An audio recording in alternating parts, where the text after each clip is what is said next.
You got this all by yourself. Why am I here? 2010, 14 years ago. Goes by fast. It does. Okay, so you get the Haskins Award 14 years ago. You're in a chair similar to what Jackson's in. Take us back. What did that award mean to you at that time? Maybe what were how that set off your professional career? Yeah, still surreal. I mean, when I went to Georgia, I really wasn't sure where I would fit in on the team, if I would make the team, if I would do well in college. A lot of question marks. And so as a junior, I had a really great season. I won SECs that year. I won regionals, played really solid for me. And, it's still surreal seeing my name on the trophy. When you scroll down, I was just looking at all the names on the packet we got, and just really cool to be a part of that. Gave me a lot of confidence. That summer, I had a great summer. I played really well in the U.S. Open at Pebble Beach, and going to Georgia and winning that award and being in college golf and being around all my teammates, playing in the best events in the nation, really just kind of put me on the trajectory to being on the PGA Tour and getting better. And so just a really big stepping stone for me. And, every time I look back and every time I hear practicing and I see my picture with the trophy, it's just surreal. It's really cool.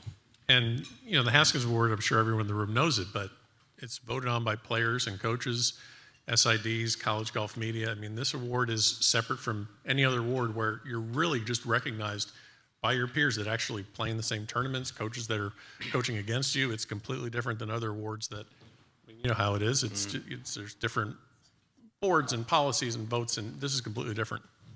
Yeah, and I think getting recognized by your peers is a big deal. I think even now when you have somebody who is, doing what I do for a living and they give you a compliment or give you that respect, promote your name in some way, it really means a lot because that they know that you're all going through the same thing and they know how hard it is. And so I've always loved that about the Haskins Award.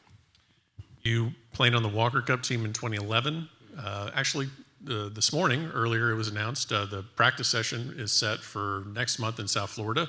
Mr. Brendan Valdez, and he's going to join Jackson Koivun at the Walker Cup practice session next month. And you also played the President's Cup. So any correlation between those two, or are those just apples and oranges? I think there's a correlation, just the team aspect of it. The Walker Cup, we played at Royal Aberdeen.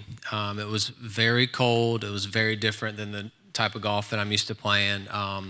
And I played with some of the same guys on that team that I played the President's Cup with, a couple of them. But the team aspect in golf is something I miss. That's something I miss at Georgia, just going to tournaments with the guys, going out to eat every night with the guys, playing practice rounds with your team, practicing in Athens with the team. So I miss that. And so any taste of, the team aspect, I'm a big fan of. And I just look back at those two different, they're very different weeks, but just getting to be on a team is so cool.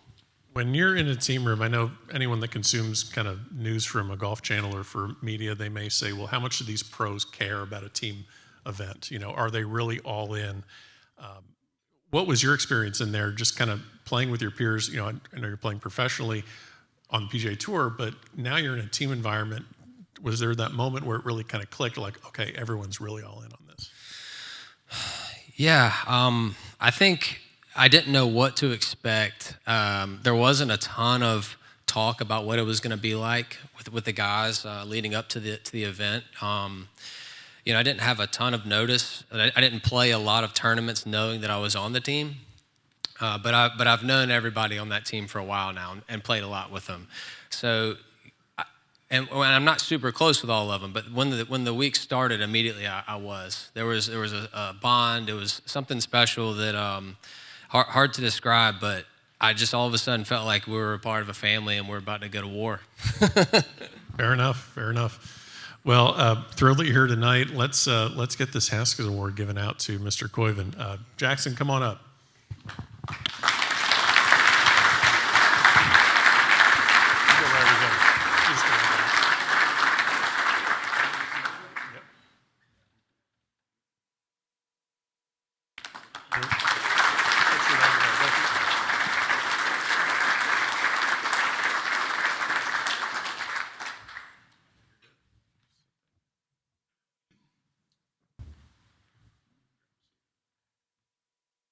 So Jackson, I'm going to get your coach up here as well. First of all, your freshman season was absolutely historic.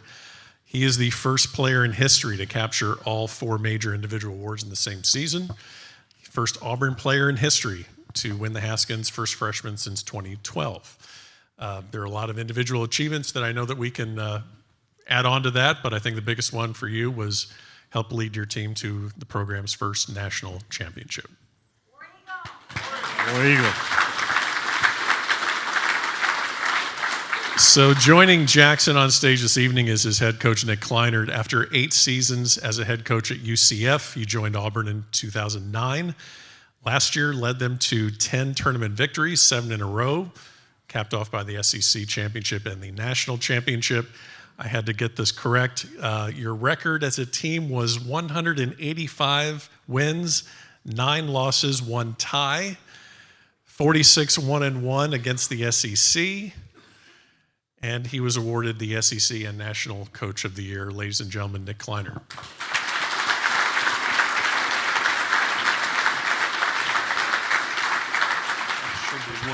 Okay, take that. Yeah.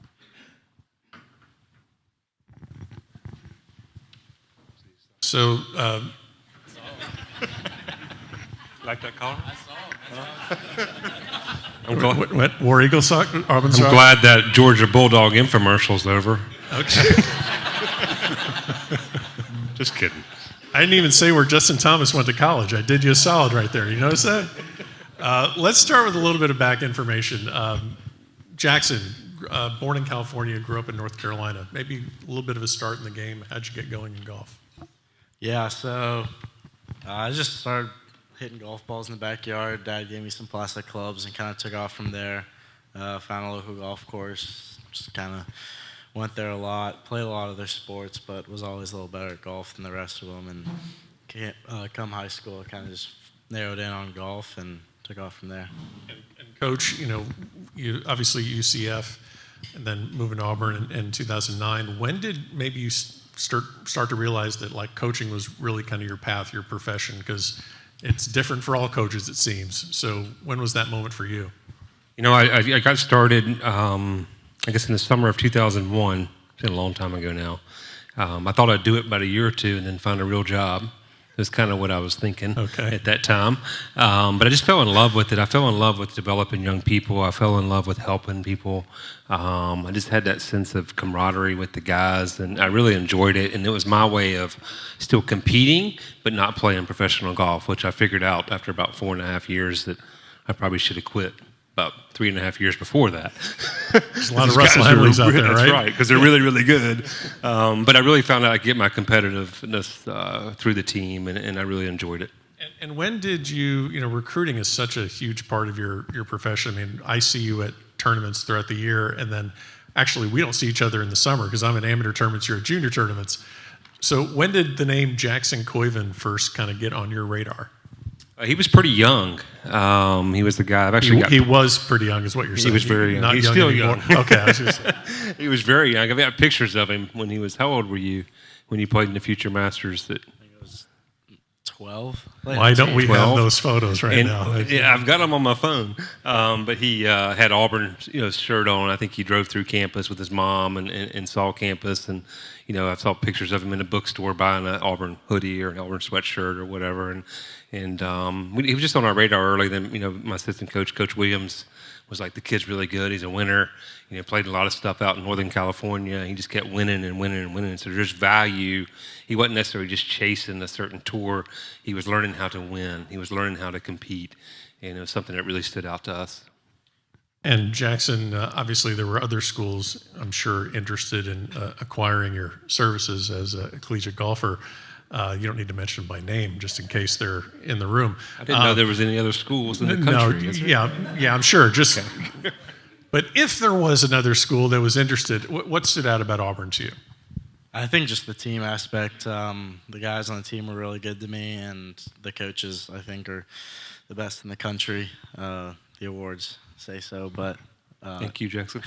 As people, I think they're some of the best people in the country. So that kind of drew me there, and then just the aspect of Auburn, just felt like I was at home. Now, Coach, freshmen typically make freshman mistakes. It's a lot for them. They're moving in from junior golf to, they're moving into college, and they have different, circles and classes and things they need to get sorted out. It's a different structure, teammates. What are maybe some of the things that obviously he didn't do much wrong last year, apparently, unless there's something you want to share. But like, what are kind of the typical freshman mistakes that he didn't make that you're maybe surprised at with any other freshman would make? He didn't make? Yeah, I mean, like, what can you explain that he just kind of naturally made that transition pretty quickly? Hey, the first thing I want to say is I just want to say thanks for the team to be here. I appreciate you guys. I love you guys. And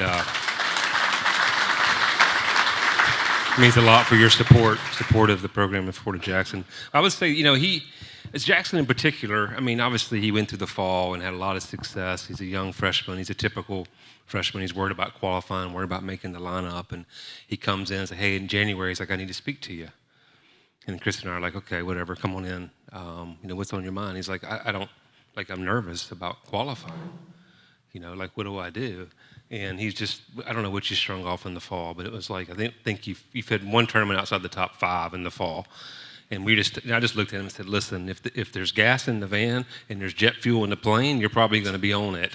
Okay, so you just go worry about getting better and playing good golf. But I don't know, listen, he was just he's a pretty straight-laced kid, and all he does is practice. If anything, he probably maybe can over-practice. Needs to learn how to take a break, but you tell him to take a day off. He's like, I'm taking tomorrow off. And then you look out the window, and guess who's whacking drivers? It's him. Bar never comes. National Player of the Year sitting next to you. You're the National Coach of the Year. Chris Williams, National Assistant Coach of the Year. Congratulations on that achievement. It's kind of funny. He's a national assistant coach, but he's an associate head coach. So I don't know what we do about that. But yeah, we could change that award. He was actually teammates with Russ at the 2011 Walker Cup at Royal Aberdeen. 100%. I was going to ask if I'm missing someone, but you just recognized the team. Let's recognize one. Mr. Ryan Eshelman, recent winner of the Tom Cousins Award. Go ahead and brag on Mr. Eshelman for us. He's just a first-class young man, and just thrilled for what he does for the program. He's been a SAC representative, Student Athlete Advisory Council for, I think, 4 straight years, never missed a meeting, and he makes great grades. He's a good leader. He's very vocal, and I just can't say enough good things about him, and congratulations on the Tom Cousins Award. So these are great accomplishments. You won, I guess, just about everything you could win last year, so naturally you want to have the same success this year. How do you message this team after such an incredible year? How do you keep them motivated, grounded? Like, what's your approach alongside, Coach Williams and Coach Alexander? You guys need to play better. Just kidding. There it is. Okay, There it is. Done. Okay. But in all due respect, I mean, we talked as a team at the beginning of the year and said, last year's is in the past. And congratulations, that's great, but we got to flip the script. And this is a new team, it's a new year, and we got to keep working, we got to keep getting better. And everything in life is earned. Nothing's given to you, and they know that. And we got to keep competing and see where the chips fall in come May.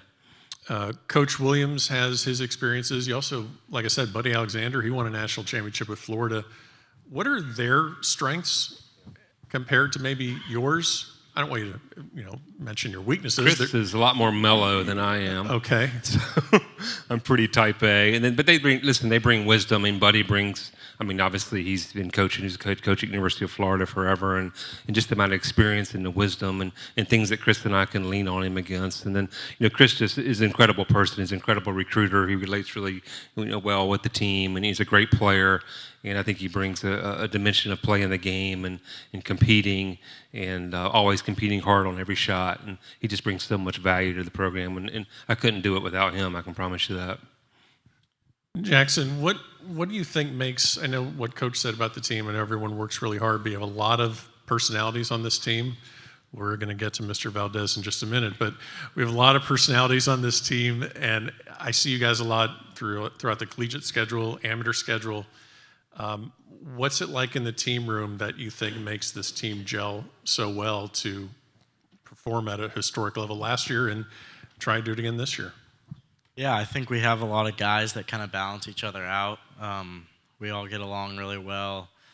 Some guys are a little more outgoing, some guys are a little more sheltered, and it's just they kind of bring the best out of each other, especially in that locker room when we're all hanging out, whether it's at someone's house or just even getting dinner. It's always full of laughs and just a lot of bonding. You mentioned Williams Cup. I think indirectly just a few minutes ago, that was Jackson's worst finish last year. Just a terrible 19th place finish. Yeah, that was the worst performance of his season, top 20. So you told me a couple months ago that that's the only tournament that you were rooming with Brendan Valdez. So I just want to know. We cut that off quickly. I just wanted to know, Coach, who stuck with him this year? And how do you move past something like that? Well, we got the guy in the mustache back there. He's growing it back because he won it with the national championship last year. So Carson Baca. Baca is one of the best mustaches in college. He goes to bed at 8:30 because he texted at 7 p.m. It's like, can the team meeting happen? I have bedtime in an hour. That's Carson and Jackson. They go to bed early. Okay. And who's Valdez with? Solo. He's with Josiah Gilbert. They compliment each other. They're kind of like Beavis and Butthead a little bit. I'm not sure. Okay. Is that fair? Guys, is that fair? They don't know who Beavis and Butthead is. They're too I do. young. It doesn't matter. I'm laughing. It's fine. Wow. Sorry. I'm just thinking of all the graphic design work with Beavis and Butthead I'm going to be doing later on. I tried to pick apart your season, and it's just kind of impossible. I guess the worst team finish was 6th, which was at the national championship stroke play, and we know how that kind of ended. Were there any moments last year that were kind of, rallying moments for the team? Like, hey, we need to have a, closed door meeting. We need to kind of get back on track. If we're just looking at your stats, it's pretty cut and dry. But there had to have been some moments where you had to kind of circle the wagons, and I'm running through as many phrases as I can right now, so I'm going to let you just take over. I don't know when you guys have to correct me wrong from last year, but I don't remember. Maybe it was in February. I think we won. You won. We won somewhere in February. But I just remember telling the guys in the team meeting, it's like, we're not going to lose the rest of the year, period. We're not losing the rest of the year. Southern Highlands. That was after Las Vegas? We got second there to Oklahoma. Okay, it was after we finished second to Oklahoma, which we had a chance to win on 18, and we just didn't convert. And then I truly believed in the guys, and we ran it off at 7 in a row. And I think it's constantly challenging the guys. I think I jumped Valdez a little bit, and JM at national championship. I kind of challenged them, and I was pretty heated, and it was pretty, listen, we're competitors, right? But I really challenged them to step it up in match play, and because they didn't really perform that well in stroke play, and then they went out and they got the job done, and we couldn't have won without those two in the finals. Jackson, when you hear something like that as a freshman, when your coach says to you, we're not losing the rest of the year, how does that resonate with you? It's not like a senior that's thinking, well, this is my last shot at it, of course, but you're a freshman. Yeah, it's just makes you want to go work harder. You don't want to let them down. Obviously we talk about not having expectations, but we're allowed to have goals, and if our goals are to win out, you got to work pretty hard to do that, and I think we all put in the work last year, and it kind of showed. The fast forward to the national championship, so 4 rounds of stroke play. The first day of matches is a really long day. So you had Virginia in the quarters, you had Ohio State in the semis. That's a very, very long day. So instead of asking you what the night was like, I'm sure everyone was just completely exhausted. The finals were at, 3 p.m. local, I think was the last group off, something like that. What does the coaching staff do? What do the players do? I'll let you both kind of go back and forth on this. Yeah. What do you do with all that time to kill when you get the biggest match of the year coming up? Yeah, it's just making sure you get enough rest, but not too much rest where you're drowsy. Those 3 p.m. tee times can get hard because you're just kind of sitting around and doing nothing. Just got to get up, walk around, keep the blood flow going, and those 4 days before the stroke play really take a lot out of you. So, kind of managing, what you eat and how much sleep you're getting is always really important, so you're feeling good for the next day. Coach, Auburn's never won the national championship. What do you do during that day? Pace around the hotel room. I think my wife told me to go out for a walk or whatever. But just really honestly make sure they're fed, and make sure they know, what the schedule is for the rest of the day, and just go compete hard, compete for the brand. Number one, compete for each other, compete for yourself, compete for your families, and let's go lay it all on the line. And if we execute, then we're going to come out victorious. The lasting image is J.M. Butler closing out that final match, and then his teammates rewarding him by just tackling him on the 18th green, or 16th green, I believe it was, 17th green. We see that on Golf Channel. We're lucky enough for us to see it in person. But then there's that 24 to 48 hours afterwards. No one knows what goes on with the staff and with the players. So can both of you kind of share your memories of those 24, 48 hours? Just filter it a little bit for just, you know what I'm doing. I'm going to be brutally honest. I went to bed. Okay. Baca, is that true?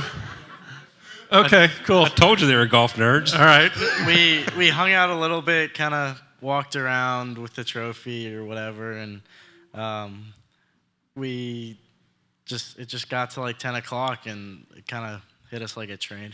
We just went to bed. Okay. If I give him the microphone to Valdez, is he going to have anything better to say, or is that about it? I'll say this though. Obviously we didn't have dinner till 10:30 at night. It seemed like in the clubhouse, and the clubhouse was packed. It still had all the people, resort people with La Costa, and then the team came back up there in their national championship T-shirts, and J.M.'s got the trophy, and the whole place just erupted in applause. And I thought that was kind of gave you goosebumps. And then too, we were able to fly back the next morning, and we get back to Auburn, and we have a celebration at Toomer's Corner. We had over 2,000 people show up at Toomer's Corner. They closed down the streets. They sold over $30,000 in men's golf merchandise, national championship merchandise, that evening.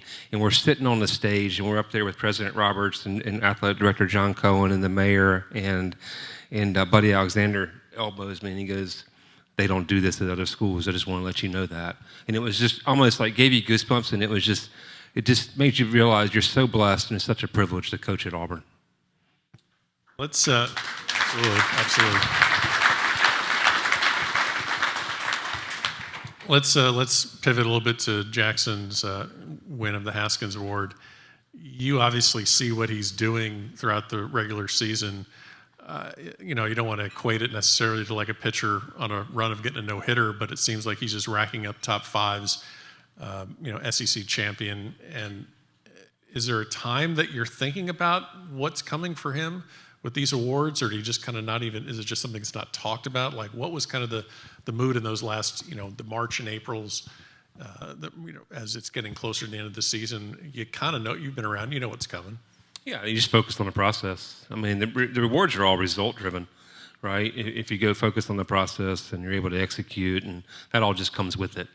And it's something that he earned, and I thought he played some really good golf. I thought he handled it well. He's just such a competitor. Like, he just wanted to get out there and compete. He didn't really care about all the fluff that was going to come at the end. He appreciates it, but he knows that if he doesn't go out and compete and execute, then it won't matter. I know it's been kind of a theme, like trying to pinpoint a moment of your season. I remember SEC match play, where you guys won that, and you were going up against Gordon Sargent in the finals. I believe you closed him out in 20 or 21 holes. How important was that moment earlier in your season, as a freshman? Was that a moment that you look back on saying, if I can get through this maybe sets me up? Yeah, definitely. Gordon's a great player, and I knew I got his draw, and I was kind of thinking to myself, they probably just wanted to get a free point by putting him up against me, and I was just going to go give it my all. And I was able to close him out, and that was definitely a big win for my confidence. Definitely a little earlier in the year, but it was definitely something I could piggyback off of. I'm going to give you the final word, Jackson, before we open it up to some questions. But you're the Haskins Award winner. Again, this award is voted on by players, coaches, people that are deeply involved with the world of college golf. It's everyone who knows this faction of the game. They're the ones that decide this. And it's just an incredible community behind it. I think you see all the people here tonight. There's people all over the world that follow and support the Haskins Award. I would have never asked you this question in May when you're going through trying to win a national championship, but now that you've had a few months to kind of let this sink in, is it different now than when you first got the award in May? Yeah, definitely. I think I've kind of growing to understand the significance of it. Obviously, it's great to get it in May, but getting it at the national championship, your brain's really focused on trying to win that national championship for your team. And the more time I've had to think about it and process that, it's grown on me a lot, and it's something I appreciate greatly. Well, appreciate both of you being here tonight, the entire team being here. Let's open up to questions. Brian, you want to get this mic and circulate this? Okay, so if you have a question for either Coach Clinard or Jackson, just raise your hand and I will semi-quickly make my way. Okay, good. We knew we could count on the Pease family. Jackson, how did it feel to be a freshman and to walk into Auburn and try to prove your spot on the team? Yeah, so walking into Auburn for my first time, I knew we had a really deep team, and that was my only goal, was to be able to earn my starting spot no matter where it was. And I was fortunate enough to be able to do that my first go around in qualifying. And after that, I actually had a little slip up at the start of the spring where I was a captain's pick, but I didn't let that happen again. Fair enough. Any other questions? Oh. Strap in, everybody. I knew it. So probably stand up, don't you think, Brendan? You should probably stand up. All right. So your match play record last year was really good. If you could please go in depth about that and help other people who may be struggling in that aspect. What's your match play record, Brendan? We don't have to talk about it. 2-9. Actually, he's 0-4 against the team the other day. Brendan, match play is just a different beast. Like Coach likes to say, match play is one on the greens. And you can kind of beat players down with your putter. I think that's something I'm able to do well. And it just kind of gets under their skin, and they start pressing a little more. And if I can just keep making putts, I know I can beat them mentally. And then if I can trust my game, I'm going to beat them. Just to be clear here, Brendan, you do have a national championship ring, right? I do. Yeah, okay, good. All right, good. Any other questions? I have a question and an offer. First of all, I'd like to. No, he's staying at Auburn. But I would like to ask how many times Coach, you have brought the team over to play here at the Country Club of Columbus. Your thoughts on the Donald Ross design, and an offer that any of these guys are welcome anytime. And we have a 1:00 back tee group. If they would like to play, send me a text. I'll make sure they're on the right team and everything will work out fine. But I think you got Brendan Valdez who's in. Me and Valdez next Saturday. But no, I am curious about your thoughts on the golf course, how often you bring the team, and just maybe some feedback. Yeah, we come over a couple times a year. We typically come over in the spring semester, in January, February. We like to kind of prepare. The greens are pretty fast then, and they're really small. I think it really helps with your wedge game. It really helps you around the greens. And you got to think out here, too. You got to really manage your game. You got to make sure your club selections are correct off the tee. And I love it. I love it because it's different, and it kind of gets under these guys' skin a little bit, and that's kind of what the old Donald Ross courses do. We're under an Auburn regime, so I would come to the club as much as you want for at least. What do you have, Jason? How much longer as president? 5 months. Ooh. We better hurry up. Better hustle. Better hustle. Does anybody else have a question? Coach, it was said tonight, but I just want to make sure, and Ben, I want you to repeat it. Can you repeat one more time what Auburn's record was against the SEC last year, mindful of the fact that how many SEC schools were in the top 25? Most of them? 46-1-1 against the SEC. I'm not sure that's ever happened.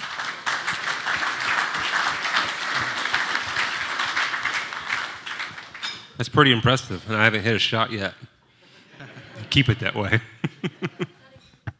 All right, this is your last chance. Okay, I have two announcements. Let me do my second announcement first. How about that? We do still have a silent auction that has got some wonderful Auburn paraphernalia, as well as other schools are represented. That's in the Wildwood Bar. We'll leave that open for about 10 more minutes. So some of you have bid. Some of you probably should check your bid and make sure you haven't been outbid. The second thing I want to say, importantly, is to thank everybody in the room again for being a part of the Haskins Foundation, for your support, your love, your continued embracing what we do. We could not do it without you. We couldn't do it without the Country Club of Columbus, the home of the Haskins and Annika Award, the home to Fred Haskins. We're so fortunate to be here. But especially tonight, thank you to the Auburn men's golf program. You guys have been fantastic. Thank you for showing up in a big way, and thank you for helping us to have a really big crowd. Everybody, please be careful going home, and we will see you next year if we don't see you sooner. Thank you. Thank you.